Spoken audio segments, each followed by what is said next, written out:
So I have my FlipperZero here and my victim's computer. This is where I will be receiving their credentials. Discord webhook. Plug the BadUSB into their computer.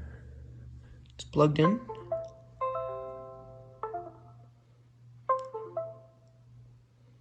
You can see some chaos happening.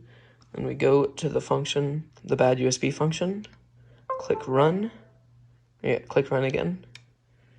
And it's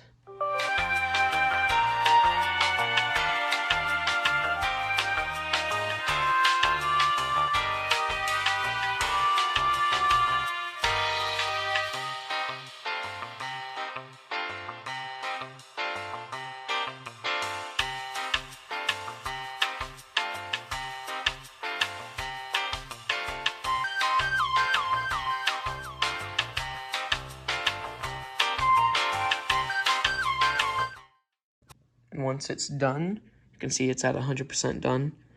So you can unplug it, check your Discord server, see we got HTML code, download it, then run the file, and then we got all the users' passwords.